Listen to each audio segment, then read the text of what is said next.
বিসমিল্লাহির রহমানির রহিম। আসসালামু আলাইকুম রহমতুল্লাহি ওয়া বারাকাতুহু। দশমিক বিডি চ্যানেলের পক্ষ থেকে তোমাদের সবাইকে স্বাগতম। আমি আজকে দশম শ্রেণীর সাধারণ গণিত বইয়ের পরিমিতি 16.2 অধ্যায়ে পর্ব 1 নিয়ে আলোচনা করব। এ পর্বে তোমাদের প্রাথমিক থেকে প্রথম দিক থেকে শুরু করে সূত্র সহকারে এই অধ্যায়ের যত অঙ্কগুলো আছে ইনশাল্লাহ করানোর চেষ্টা করব তোমাদেরকে। সবার আগে আমরা এই অধ্যায় করতে গেলে যে সকল সূত্রগুলো লাগবে সেগুলো নিয়ে আলোচনা করব। দেখো, প্রথমে দেখব আমরা হচ্ছে আয়তক্ষেত্র।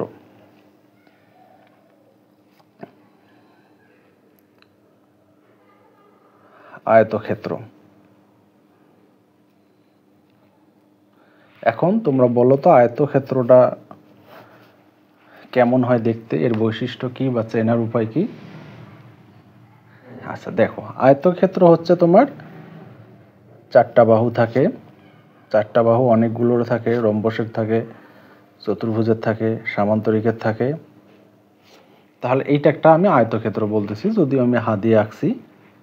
আয়তক্ষেত্রটা চেনার উপায় হচ্ছে বিপরীত বাহু দুইটা সমান হবে। তাহলে এটাকে আমি এ দিচ্ছি, এটাকে বি দিচ্ছি, এটা সি আর এটা হচ্ছে ডি। তাহলে এটা চেনার উপায় হচ্ছে তোমার বিপরীত বাহুগুলো সমান। বিপরীত বাহু সমান। বিপরীত বাহু বলতে হচ্ছে তোমার এবি, সিডি বা ডিসি, আর একটা হচ্ছে তোমার এডি, বিসি। ঠিক আছে, এই দুইটা সমান হবে, এইটা সমান সমান এইটা হবে, এইটা সমান সমান এইটা হবে। তাহলে কি আয়তক্ষেত্র হবে? না। তাহলে সামান্তরিকেরও কিন্তু বিপরীত বাহু দুটো সমান হয়, তাই বলে সামান্তরিক আর আয়তক্ষেত্র একই জিনিস না। তবে আরেকটা শর্ত হচ্ছে প্রত্যেকটা কোণ সমকোণ হবে। 2 নম্বর শর্ত হচ্ছে প্রত্যেক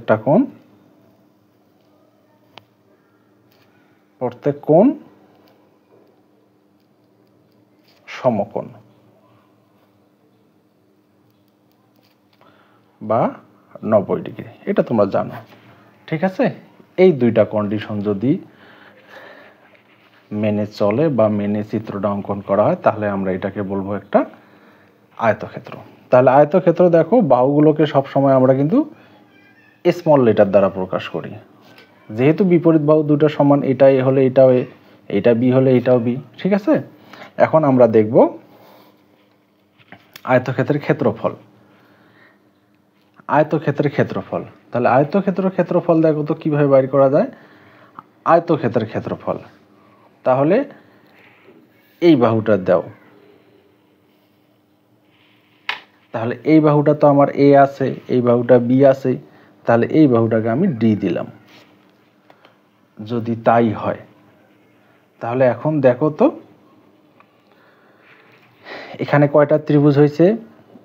এইটা একটা ত্রিভুজ, এইটা একটা ত্রিভুজ এবং কোণগুলো সমকোণ। তাহলে এখানে কয়টা ত্রিভুজ হয়েছে বলো তো? 2টা ত্রিভুজ। তাহলে ত্রিভুজের ক্ষেত্রফল কি? হাফ গুণন ভূমি গুণ উচ্চতা, তাই না? তাহলে এটা ভূমি, উচ্চতা বি, তাহলে এইটার ক্ষেত্রেও তাই, ভূমি হচ্ছে এ, উচ্চতা হচ্ছে বি। তাহলে 2টা ত্রিভুজ। তাহলে আমরা লিখতে পারি আয়তক্ষেত্রের ক্ষেত্রফল, তাহলে এ বি সি ডি সম্পূর্ণটারে এর ক্ষেত্রফল।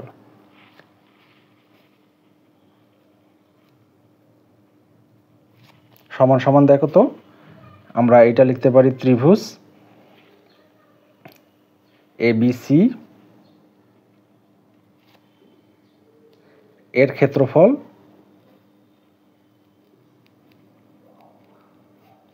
যোগ ত্রিভুজ এসিডি এর ক্ষেত্রফল।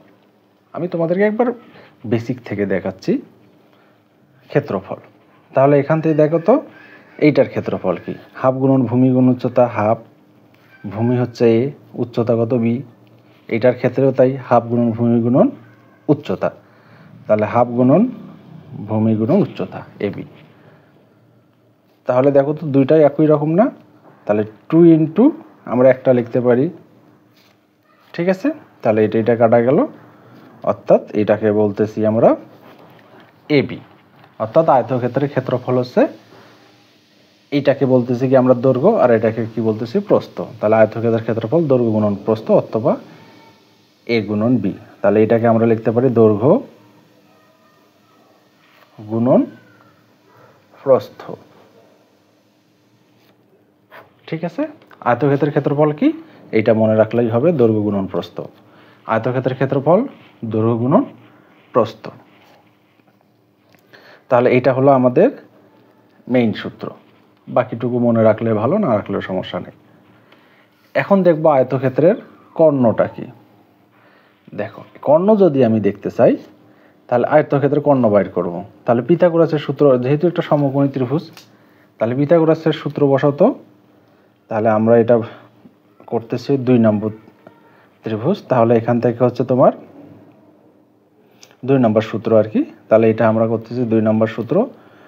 তাহলে পিথাগোরাসের সূত্র অনুসারে, পিথাগোরাসের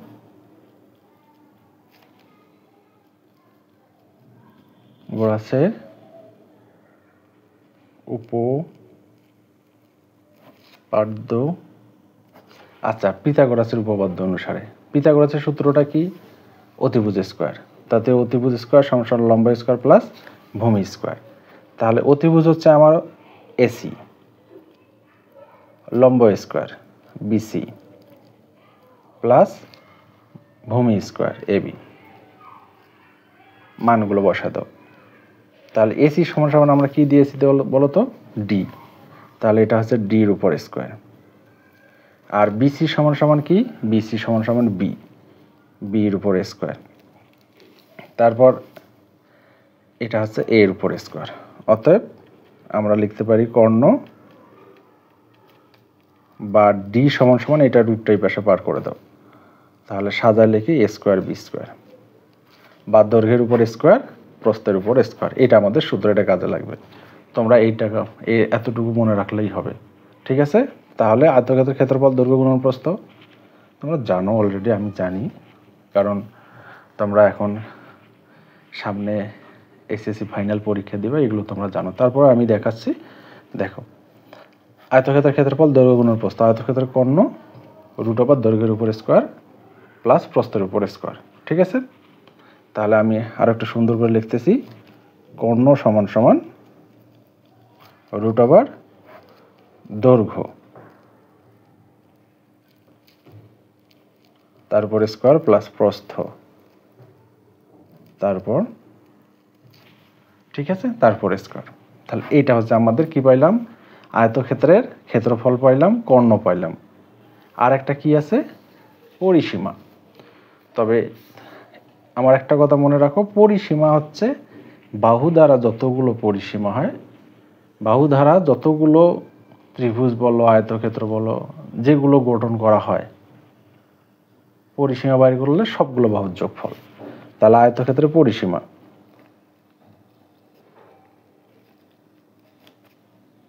পরিসীমা 4টা বাহুর যোগফল। দেখো তো 4টা বাহুর যোগফলের 2টা এ হবে, যেহেতু এটাও এ এইটাও বি, 2টা এ হবে 2টা বি হবে। তাহলে এখানে 2a প্লাস 2b, অথবা আমি 2 যদি কমন নেই a প্লাস বি, তাই না। তাহলে আমরা এটা লিখতে পারি। তবে বাংলায় যদি আমি লিখি 2 ইন্টু লিখি আমরা দৈর্ঘ্য গুণন প্রস্থ, দৈর্ঘ্য ওইটা দৈর্ঘ্য গুণন না, দৈর্ঘ্য যোগ প্রস্থ, ঠিক আছে। এইটা a প্লাস বি, এ বলতে এই যে দৈর্ঘ্য, বি বলতে প্রস্থ। তাহলে আমাদের 3টা সূত্র মনে রাখতে হচ্ছে, আয়তক্ষেত্রের ক্ষেত্রফল দৈর্ঘ্য গুণন প্রস্থ, আয়তক্ষেত্রের কর্ণ √ দৈর্ঘ্যের উপর স্কয়ার যোগ প্রস্থের উপর স্কয়ার, আর পরিসীমা হচ্ছে 2 ইন্টু দৈর্ঘ্য যোগ প্রস্থ। এই 3টা জিনিস আমাদেরকে মনে রাখতে হবে এই অধ্যায়ের অঙ্কগুলো করতে গেলে, ঠিক আছে। তারপর আসবো আমরা হচ্ছে বর্গক্ষেত্র। বর্গক্ষেত্র,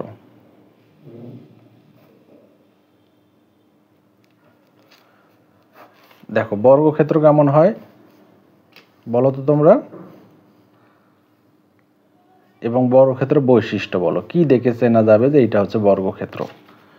ছোটবেলা থেকে অনেকবার পড়া হয়েছে, তাহলে এটার নামগুলো আমি ABC দিলাম, ঠিক আছে? আর মাঝখানে আমি একটা দাড়ি দিলাম। মনে করো এটাকে A দিলাম, এইটাকে A দিলাম, আর এটা হচ্ছে B বা C, যাই কিছু একটা দিলাম একটা। বর্গক্ষেত্র কি বলতো? বর্গক্ষেত্র চেনার উপর হচ্ছে 1 নাম্বার হচ্ছে প্রত্যেকটা বাহুই সমান হবে। এখানে কি ছিল? বিপরীত বাহুগুলো সমান হবে, আর এটা হচ্ছে প্রত্যেকটা বাহুই সমান হবে। প্রতিটি বাহুই সমান বা প্রতিটি বাহু সমান। তাহলে আমরা এটা লিখতে পারি AB সমান সমান BC সমান সমান CD সমান হচ্ছে AD, ঠিক আছে? প্রত্যেকটা বাহুই সমান। তাহলে 2 নম্বর কন্ডিশন হচ্ছে প্রত্যেকটা কোণ সমকোণ হবে। প্রতিটি কোণ বা প্রত্যেকটা কোণ, প্রতিটি কোণ সমকোণ, ঠিক আছে? বা 90 ডিগ্রি। তাহলে এটা হচ্ছে আমাদের বর্গক্ষেত্র চেনার উপায়। তবে বর্গক্ষেত্রের মতো আরেকটা আছে, সেটা হচ্ছে রম্বস। রম্বসের প্রত্যেকটা বাহু সমান হয়, কিন্তু প্রত্যেকটা কোণ সমকোণ হয় না। রম্বসের মধ্যে বর্গক্ষেত্রে এটাই হচ্ছে পার্থক্য, ঠিক আছে? এখন যে জিনিসগুলো আমরা দেখব, বর্গক্ষেত্রের ক্ষেত্রফল। বর্গক্ষেত্রের ক্ষেত্রফল কি? এক বাহু স্কয়ার, অথবা ঠিক আগের মতোই দেখো, এইটাকে যদি আমরা একটা ত্রিভুজ কল্পনা করি, ত্রিভুজের ক্ষেত্রফল কি? হাফ গুণন ভূমি গুণন উচ্চতা। তাহলে আমরা বর্গক্ষেত্র যদি লিখি ABCD এর ক্ষেত্রফল,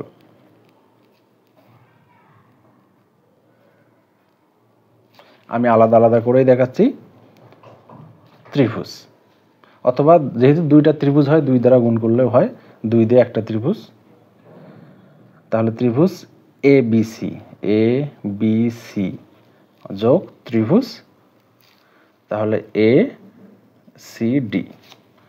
তাহলে দেখো তো, এইটার ক্ষেত্রফল কি? হাফ গুণন ভূমি গুণন উচ্চতা, ভূমি গুণন উচ্চতা, তাহলে A গুণন A প্লাস এটা হচ্ছে হাফ A গুণন A, ঠিক আছে না? কারণ প্রত্যেকটা বাহুই যে সমান, এইটাও A এইটাও A, সবগুলো A করে, তাই না? তাহলে এইটাও A এইটাও A, প্রত্যেকটাই সমান। হ্যাঁ, তাহলে আমরা এটা সমান সমান লিখতে পারি কত? A গুণ করলে A স্কয়ার, এখানে হাফ A গুণ করলে A স্কয়ার, তাহলে এখানে অর্ধেক এখানে অর্ধেক, তাহলে আমরা লিখতে পারি একটা হাফ A স্কয়ার আর একটা হাফ A স্কয়ার, অথবা লসাগু করলেও হয়। এগুলো জটিল কোনো জিনিস না, এটা তোমরা জানো। এটা কাটো A স্কয়ার। তাহলে আমরা কি পাইলাম? বর্গক্ষেত্রের ক্ষেত্রফল, অথবা বাংলায় যদি লিখি এক বাহু স্কয়ার। তাহলে এটাকে বলি আমরা বর্গক্ষেত্রের ক্ষেত্রফল। এটা আমাকে মনে রাখতে হবে। বর্গক্ষেত্রের ক্ষেত্রফল কি? এক বাহু স্কয়ার। এখন বর্গক্ষেত্রের পরিসীমা,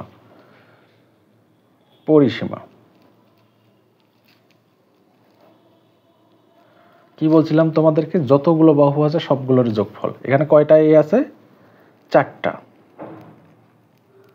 তাহলে এটা সমান সমান হচ্ছে 4A, ঠিক আছে? কারণ 4টা A আছে, তাহলে এটা হচ্ছে বর্গক্ষেত্রের পরিসীমা হচ্ছে তোমার 4A। এখন কর্ণ, এখানে সমকোণী ত্রিভুজ আছে, তাহলে আমাকে পিথাগোরাসে যাইতে হবে। তাহলে আমরা যদি বাইর করি হচ্ছে তোমার কর্ণ পিথাগোরাসের সূত্র অনুসারে, আমি আর যদি না দেখাই, তাহলে এটাকে যদি আমি B ধরি, বা কর্ণ সমান B স্কয়ার সমান সমান অতিভুজ স্কয়ার লম্ব স্কয়ার ভূমি স্কয়ার, যেহেতু সবগুলো বাহু তোমার A আছে, তাহলে A স্কয়ার, B স্কয়ার সমান সমান A স্কয়ার, এটা হচ্ছে 2A স্কয়ার। তাহলে আমি স্কয়ারটা যদি এই পাশে পার করে দিই, এটা হয়ে যাবে রুট, তাহলে 2A স্কয়ার। স্কয়ার আর রুট কাটা যাবে, তাহলে টুর উপর কি স্কোয়ার ছিল না, তাহলে এর উপর স্কোয়ার ছিল, এটা বাইর করে নিলাম √2, তাহলে এটা হচ্ছে কর্ণ, স্কোয়ারটা ওই পাশে বার করে দিলে তাহলে বি, এইটা সমান সমান এইটা, অথবা কর্ণ সমান সমান লিখতে পারবো a√2। তাহলে আমি কি পাইলাম, বর্গক্ষেত্রের ক্ষেত্রফল এক বাহু স্কোয়ার, পরিসীমা 4a, আর কর্ণ হচ্ছে a√2। এ তো গেল আমার হচ্ছে বর্গক্ষেত্র। এখন দেখব আমরা রম্বস। এখন আসো রম্বসে। রম্বস, রম্বস বর্গক্ষেত্রের মতো 4টা বাহুই সমান।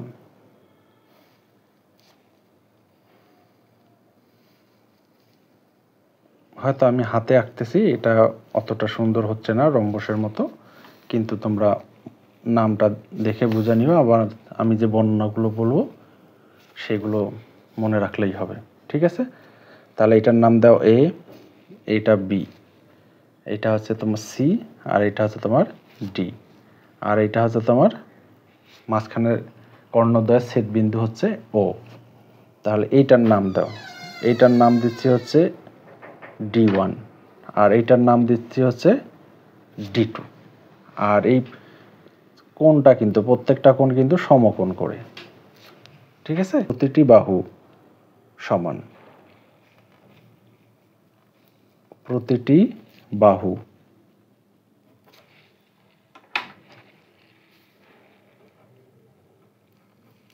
সমান, প্রতিটি বাহু সমান। এবং 2 নাম্বার কন্ডিশন হচ্ছে কর্ণ দুটো অসমান, কর্ণদ্বয় অসমান মানে সমান নয়, বা আমি লিখতেছি এসি নট ইকুয়াল হচ্ছে বিডি, মানে সমান নয়। এ তো গেল আমার রম্বসকে চেনার পরিস্থিতি। দেখো এখন বাইর করব রম্বসের ক্ষেত্রফল। আচ্ছা, রম্বসের ক্ষেত্রফল কি বলতো?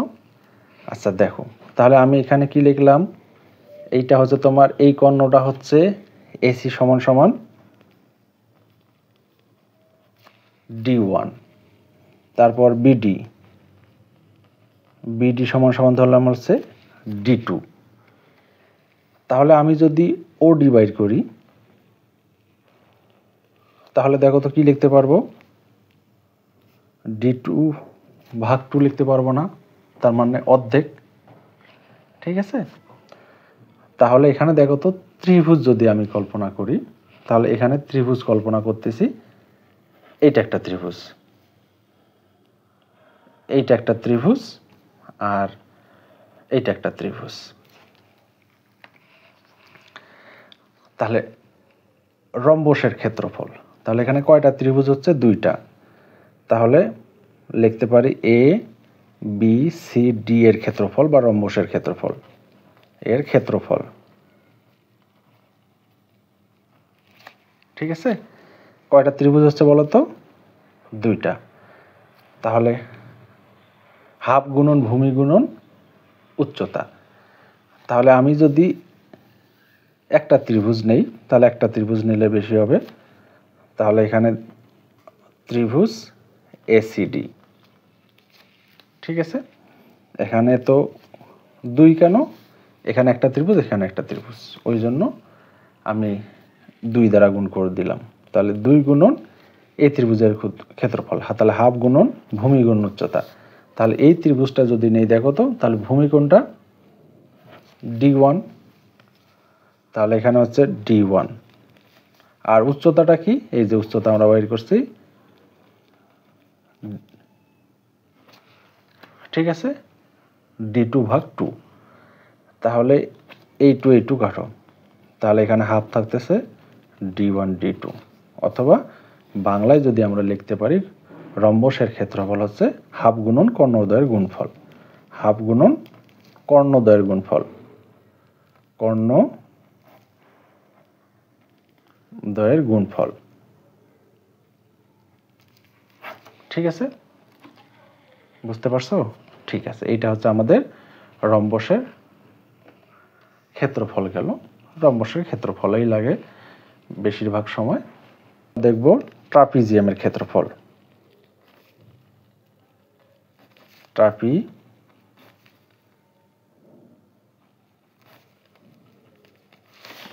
ট্রাপিজিয়ামের ক্ষেত্রফল। ট্রাপিজিয়ামের ক্ষেত্রফলটা কি? হাফ গুণন সমান্তরাল বাহুদ্বয়ের যোগফল গুণন দূরত্বের গুণফল। তাহলে এখানে একটা ট্রাপিজিয়াম চিত্র আঁকি। এইটা একটা আমি আঁকলাম, এখানে একটা দিলাম, তার মাঝখানে এটা যোগ করে দাও, এটা যোগ করে দাও, এইটা যোগ করে দাও, এইটা একটা উচ্চতা দাও, এই বাহুটা একটা উচ্চতা দাও। তাহলে আমি এখানে দিলাম এ বি সি ডি, এটা দিলাম ই, এটা দিলাম এফ। তাহলে এই বাহুটা আর এই বাহুটা সমান, আর এই বাহুটা সমান্তরাল। সমান্তরাল তো অবশ্যই তোমরা বোঝো, সমান্তরাল জিনিসটা হচ্ছে একই সাথে যাবে, যেমন একই দূরত্ব নিয়ে সব সময় চলতেছে, ট্রেনের লাইনের মতো। আর সমান্তরাল সবচেয়ে উদাহরণ আমরা ওই যে রেল লাইনটাই বলি, কারণ এটা কখনো কম বেশি থাকে না, থাকলে তো দুর্ঘটনা ঘটবে। ঠিক আছে? তাহলে এই বাহুটাকে আমরা বলতেছি এ, আর এই বাহুটাকে বলতেছি বি, আর এইটাকে বলতেছি এইচ। ঠিক আছে? তাহলে আমি যদি এখানে লিখি এ বি সমান সমান এ, ডিসি সমান সমান বি, আর ইসি সমান সমান এফ সমান এইচ। তাহলে দেখো তো এখানে ত্রিভুজ কয়টা হয়েছে? এইটা একটা ত্রিভুজ এ বি সি, এইটা আর একটা ত্রিভুজ, তাহলে এ সি ডি, আর এই বাহুগুলো হচ্ছে তোমার উচ্চতা। তাহলে অতএব ক্ষেত্রফল কয়টা ত্রিভুজ হয়েছে? দুইটা। তাহলে ত্রিভুজ এ বি সি যোগ ত্রিভুজ এ সি ডি। তাহলে এই ত্রিভুজের ক্ষেত্রফল কি? হাফ গুণন ভূমি গুণ উচ্চতা। ভূমি হচ্ছে তোমার এ, উচ্চতা হচ্ছে তোমার এইচ, প্লাস এই ত্রিভুজের ক্ষেত্রফল কি? হাফ গুণন ভূমি, ভূমি বলতে কত? বি, উচ্চতা হচ্ছে তোমার এইচ। তাহলে এখান থেকে যদি আমি এইচ ভাগ 2 কমন নেই, তাহলে এখানে থাকে এ, এখানে থাকে বি, এইচ ভাগ 2, তাহলে এখানে এ, এখানে বি। আমরা এটাই লিখতে পারি একটু সাজায়, হাফ ইন্টু সমান্তরাল বাহুদ্বয়ের যোগফল এবং দূরত্বের হচ্ছে গুণফল। এই হলো আমার মোটামুটি এই অধ্যায়ের যে সূত্রগুলো আছে, এগুলোই হচ্ছে তার প্রমাণ, বা এই সূত্রগুলো খুব ভালোভাবেই মনে রাখতে হবে। এই সূত্রগুলো না পারলে অঙ্ক পারা যাবে না। দেখো এখান থেকে তোমার বইয়ে, বোর্ড বইয়ে তোমরা একটু দেখো, এখানে তোমাদের 303 পৃষ্ঠায় একটা উদাহরণ দেওয়া আছে। দেখো 8 নাম্বার উদাহরণ একটা দেওয়া আছে। এখানে দেওয়া আছে একটি আয়তাকার ঘরের দৈর্ঘ্য প্রস্থের এত গুণ, ক্ষেত্রফল এত বর্গমিটার হলে তাহলে কি কি বাইর করতে বলছে? পরিসীমা কর্ণের দৈর্ঘ্য বাইর করতে বলছে। একটা আয়তক্ষেত্র আঁকো তো। আয়তক্ষেত্র কেমন মনে আছে? বিপরীত বাহু দুটা সমান হয়, প্রত্যেকটা কোণ সমকোণ হয়। তাহলে দৈর্ঘ্য প্রস্থের এত গুণ, তাহলে প্রস্থ যদি এত হয়, দৈর্ঘ্য হবে কত? দৈর্ঘ্য প্রস্থের এত গুণ। তাহলে প্রস্থ যদি x মিটার হয়, দৈর্ঘ্য হচ্ছে 3x ভাগ 2 মিটার। আর একটা ক্ষেত্রফল দেওয়া আছে কত?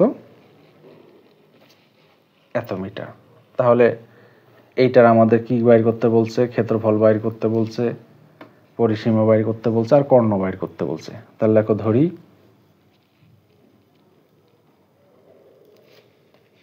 আয়তক্ষেত্রের প্রস্থ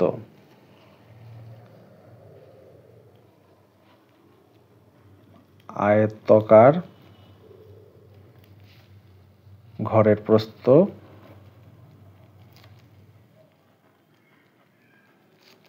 x মিটার,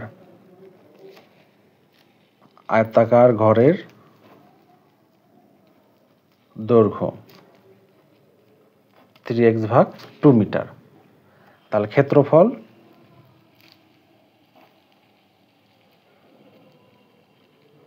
আয়তক্ষেত্রের ক্ষেত্রফল কি বললাম আমরা? দৈর্ঘ্য গুণন প্রস্থ। তাহলে এখানে দৈর্ঘ্য গুণন প্রস্থ। তাহলে ক্ষেত্রফল কত দেওয়া আছে? 384 মিটার। দৈর্ঘ্য x মিটার, না দৈর্ঘ্য 3x ভাগ 2 মিটার, প্রস্থ কত? x metre. তাহলে এখন এইটা আমি ক্যালকুলেশন করব। এখন এটা ক্যালকুলেশন করো তো।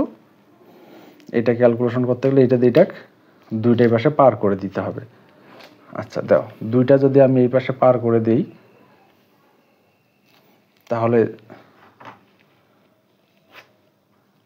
384 গুণন 2 আর x গুণ করলে 3x স্কোয়ার। আবার এই পাশে এটাকে আমি 3 দিয়ে ভাগ করে দিচ্ছি। 84 গুণন 2 ভাগ হচ্ছে 3, আবার এদিকে আছে x স্কোয়ার। এখন ক্যালকুলেটর দিয়ে একটু গুণ করে দাও তো। তাহলে 384 গুণন 2 ভাগ হচ্ছে তোমার 3। তাহলে রুট করে দাও একবারেই, রুট অ্যান্সার ইকুয়াল 16। তাহলে আমি এখানে x সমান সমান পাচ্ছি কত? 16 মিটার। তাহলে এখানে দৈর্ঘ্যটা কত পাইলাম? দৈর্ঘ্য পাইলাম হচ্ছে 16 মিটার। এখন কি বাইর করতে বলছে? আগে এটা প্রস্থ পাইলাম 16 মিটার। তাহলে দৈর্ঘ্যটা বাইর করে নাও। তাহলে আমি যদি এখানে লিখি, তাহলে দৈর্ঘ্য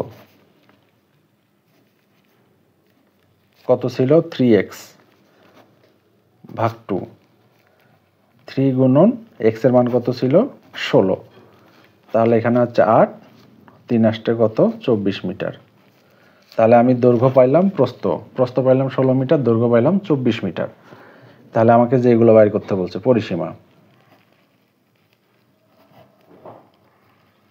পরিসীমা কি ছিল? 2 ইন্টু দৈর্ঘ্য যোগ প্রস্থ। তাহলে 16 যোগ 24, 16 24 গুণন 2, 16 24 গুণন 2 কত? 80 মিটার হোক সেন্টিমিটার হোক, যা দেওয়া থাকবে তাই। তাহলে কি পাইলাম? পরিসীমা বাইর করলাম। আরেকটা বাইর করতে বলছে কর্ণ। তাহলে কর্ণ সমান সমান আমরা কি জানি? রুট ওভার দৈর্ঘ্যের উপর স্কোয়ার, প্রস্থের উপর স্কোয়ার। তাহলে এখানে প্রস্থ কত ছিল? 24, তার উপর স্কোয়ার করো। তাহলে এখানে হচ্ছে এগুলো ছোটোখাটো জিনিস। 16-এর উপর স্কোয়ার যোগ 24-এর উপর স্কোয়ার, রুট অ্যান্সার ইকুয়াল 28 দশমিক সামথিং। আচ্ছা যাই আসুক, 28.84 এত মিটার। দশমিক অনেকগুলো আসছে তো প্রায় লিখে দাও। এই হচ্ছে আমাদের 1 নম্বরের উত্তর। আশা করি তোমরা বুঝতে পারছো। ধন্যবাদ সবাইকে, ভালো থাকো। আর নেক্সট ভিডিও তোমাদের উদাহরণ যা আছে সেখান থেকে শুরু করবো ইনশাল্লাহ। ধন্যবাদ সবাইকে, ভালো থাকো। আসসালামু আলাইকুম রহমতুল্লাহি ওয়া বারাকাতুহু।